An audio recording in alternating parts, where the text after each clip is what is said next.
We do have so much going on today, but first I do want to talk to our special guest, Nerf. Again, you listen to him on the radio, 93.3. Nerf, you're on the afternoons. Tell us more about the man behind the mic. Well, I'm a local guy. Grew up in Littleton and been at KTCL now for 26 years, so really? A very long time.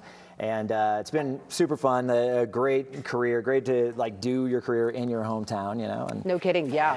And it's a super fun business to work in. I started in radio. That's right. I have a love for radio because I was Crazy Claudia on the radio. I like that name. That's cool. Crazy Claudia. I'm a little more tamed here on TV, obviously. But why do you think Colorado is such a great place for music? It's an amazing place for music. Culturally speaking, it's kind of an island if you think about it. There's not like a decent city within 1,000 miles of here in any direction, you know. So it's like we're the hub, and we take from like Midwest culture, we take from East Coast, from West Coast culture, and it's so we're really very much our own thing. And Coloradans love to spend money on music. They love to go to concerts, and yeah, it's why we've got like our company has. Like 4 rock stations in the same building, and that's not too many. You know? Exactly. Well, give it up for iHeart too, and you've been with iHeart for quite some time, right? Yes. Since it became iHeart is in my heart, right? Because what would we do without music? Nerf, I got a question for you. Where do you think alternative music was born? Ooh, this is a big question. That's a good question for you. Because they started calling it alternative around like the late 80s. I think the first band I ever heard called an alternative rock artist was Jane's Addiction. Okay. But if you think about it, it goes back further than that. Like Violent Femmes were really an alternative rock band. But I remember them being called a punk band, which I thought was funny because it didn't necessarily sound punk, but they didn't really have another word for it.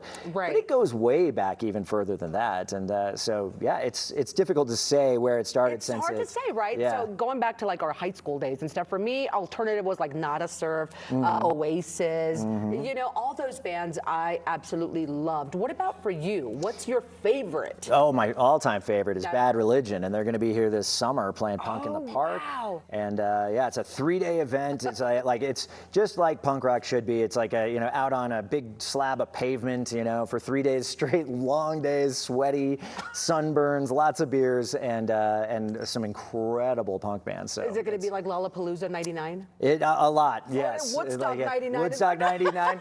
Hopefully it won't be a riot, you know. That's but what like, I was trying to say. I just watched that on Netflix, and I was like, oh my goodness. Yeah, Woodstock '99 was out of control. Not going to happen here in Colorado. No, we don't need that. No. Tell me about your afternoon show. You do all kinds of really cool stuff. You send out a music survey. You have I love what you do in the afternoons. That's a really high energy shift there. Yeah, thanks a lot. And like it is. It's everybody's driving home, so there's plenty of people out there stuck on I-25. I try to remember that's what they're looking at is the bumper in front of them as I'm talking to them. Yeah. And, keep that in mind. But yeah, I play a game called Short-Term Memory, and we like give away prizes and stuff like that if you can remember 3 things. Really easy, but I do want to give away the tickets, so I'm not trying to make it hard. Yeah. And then at just after 5 o'clock, I do a little comedy bit that Steve and I and some collaborators write called the LOL at 5:05, and then they run all day and stuff like that, and they're also podcasted wherever you get podcasts.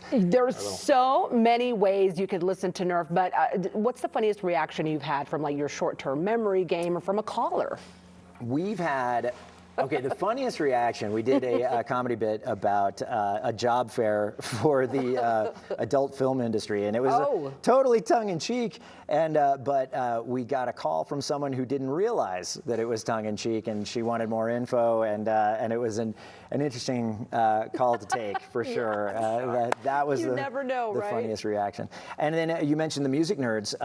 The music nerd thing is, I think, one of the things that makes our station very special is that they're very democratic. We like ask our audience what they want to hear all the time, and if it's not on a major label, if it's not on any label, if it's local, whatever, but they like it, we'll play it. You'll play it. And so we've launched a lot of bands from KTCL, and that's really cool that you do that. And you are the program director, so this is the man. This is the man over at 93.3, and he gets to decide what goes on the air and what doesn't. That's pretty accurate, right? Yeah, it's a collaborative effort. But it's a collaborative effort. You know what, Nerf? We've got a really cool band here in studio. Before we get to them, you guys need to listen to Nerf weekdays from 3 to 7 in the afternoon on channel 93.3. He will also be here throughout the hour.